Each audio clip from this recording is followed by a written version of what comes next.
اس video میں اسی طرح اکیلے ہی ہیں جس طرح پہلے اس کے وکٹم جو ہیں وہ اکیلے تھے. انہوں نے کہا اکیلے ہی ہیں, نال کوئی خاتون یا صاحب ان کے ساتھ اس ویڈیو کے اندر موجود نہیں ہے. تو اس کا مطلب ہے کہ یہ اسی فارمولے کے تحت بنائی گئی ہے. ثناء اللہ عباسی صاحب پہ ہم نے ڈٹ کے تنقید بھی کی تھی اور کرتے رہتے. ہمارے ویڈیو جو ہیں وہ اس بات کے گواہ ہیں کہ ہم نے ان کے خلاف ٹھیک ٹھاک بات کی تھی, اور ظاہر ہے کہ ہم اس زمانے میں ایف آئی اے کے وکٹم بھی تھے تو اس لیے غصہ بہت تھا. تو لیکن یہ ہے کہ جو جس کی ساتھ زیادتی ہو رہی ہو اس کے لیے تو آواز بلند کرنی چاہیے نا. تو یہ عباسی صاحب کے ساتھ بہت زیادتی کی گئی ہے, جس نے بھی کی ہے وہ انہوں نے کہیں جو ہے وہ اس کیمرے کو دیکھ لیا ہوگا, تو اس کے بعد پھر باقی آرٹیفیشل انٹیلیجنس کے ذریعے ان کی کردار کشی کی کر کے. اب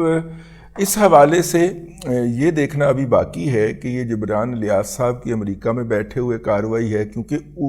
ثناء اللہ عباسی صاحب کے ساتھ زیادہ تر جو منسلک لوگ ہوں گے وہ پی ٹی آئی سے متعلق ہوں گے, کیونکہ وہ تو شہزاد اکبر صاحب کے ساتھ تھے منسلک, اور شہزاد اکبر صاحب کے ساتھ آگے پھر پی ٹی آئی کا پورا سوشل میڈیا, اور آج کل سوشل میڈیا کو لیڈ کر رہے ہیں جبران الیاس صاحب جو امریکہ میں تشریف رکھتے ہیں. ان کے بارے میں ہم ایک الگ ویڈیو کرنے کا ارادہ رکھتے ہیں, لیکن جو ہے وہ ظاہر ہے کنیکشن سے آگے کنیکشن اور کرتا ہوا کوئی نہ کوئی ان کے واٹس ایپ کے اندر پہنچ کے اس نے وہ والے لمحات کیے ہوں گے, اور باقی پھر آرٹیفیشل انٹیلیجنس کا کمال تھا اور وہ ڈال کے اور یہ کیا گیا ہے. ثناء اللہ عباسی صاحب کے خلاف یہ بات کرنے کی ضرورت کیوں پیش آئی ہے؟ چند ہی دنوں میں, میری بات نوٹ کر لیجئے گا, چند ہی دنوں میں یہ بات سامنے آ جائے گی, اور جو ہے جب یہ بات سامنے آئے گی تو پھر وہ آپ ڈاٹ کنیکٹ کریں گے, اچھا ثناء اللہ عباسی کی کردار کشی اس لیے کی گئی تھی. ثناء اللہ عباسی صاحب ویسے اپنی انگریزی کی وجہ سے بہت مشہور ہوئے تھے, اور وہ انگریزی کے اندر اپنے جوانوں کو جب وہ پولیس میں تھے تو بتایا کرتے تھے کہ کس طرح سے ڈسپلن مینٹین رکھنا ہے, اپنا ڈسپلن ذات کا برقرار رکھنا ہے. وہ ایسی انگریزی تھی کہ انگریز بھی کہیں کہ وی ڈونٹ نو فرینچ, ٹھیک ہے, وہ مطلب کہ کمال کی انگریزی تھی. اور پھر شک ہوا کہ یار اس بندے نے سی ایس ایس بھی کیا ہوگا کہ نہیں کیا ہوگا, یا پی سی ایس بھی کیا ہوگا کہ نہیں کیا ہوگا, اور اگر کیا بھی ہوگا تو اس نے پھر سندھی میں کیا ہوگا یا اردو میں کیا ہوگا یا پشتو میں کیا ہوگا.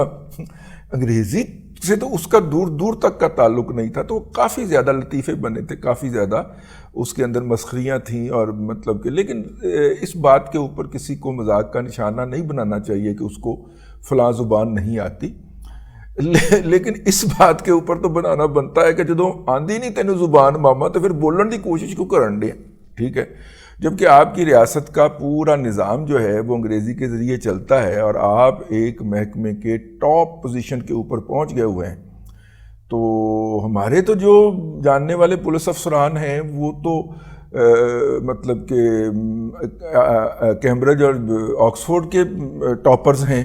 ٹھیک ہے, ہم جانتے ہیں. اور ویسے ماشاءاللہ ساری عمر کھڈے لائے نہیں لگے رہے, کیونکہ اعلیٰ تعلیم یافتہ تھے نا, تو افسروں نے فائل ورک پہ ہی لگائے رکھا ہے. وہ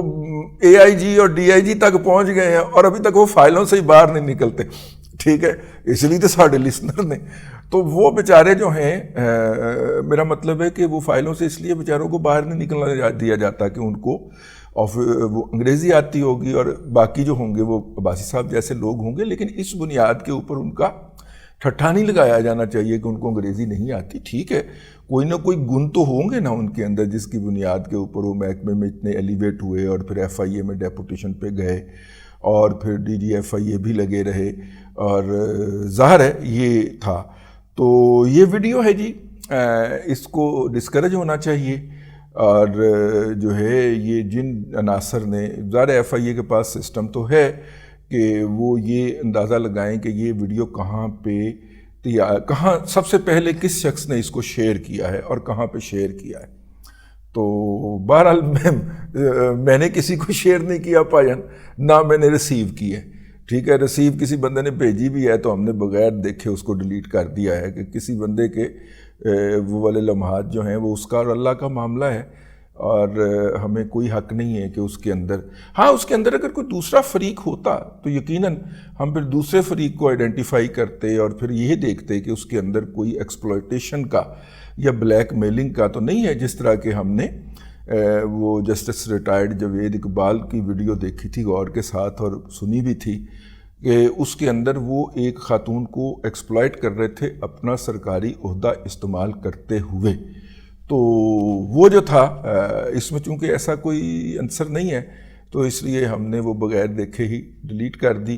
اور صرف ان سے پوچھ لیا جنہوں نے یہ عنایت فرمائی تھی کہ اس میں ہے کیا، تو ہے کیا وہ لے کے ہم آپ کی خدمت میں حاضر ہو گئے ہیں. اللہ تبارک و تعالیٰ گمراہی سے بچائے، وہ جو ہیں لوگوں کے پردے رکھے اور لوگوں کو بلیک میلر سے بچائے. وہ میر صاحب نے کہا تھا نا، میر تقی میر نے، کہ میر صاحب زمانہ نازک ہے دونوں ہاتھوں سے تھامیے دستار. میرا خیال میر نہیں کہا تھا، ہاں. تو زمانہ نازک ہے جی، دونوں ہاتھوں سے تھامیے دستار، اور اس لیے میں نے کہا اس کے اوپر جو ہے وہ عباسی صاحب کی حمایت کے اندر سب سے پہلے ہماری آواز جانی چاہیے. اب تک کے لیے اتنا ہی،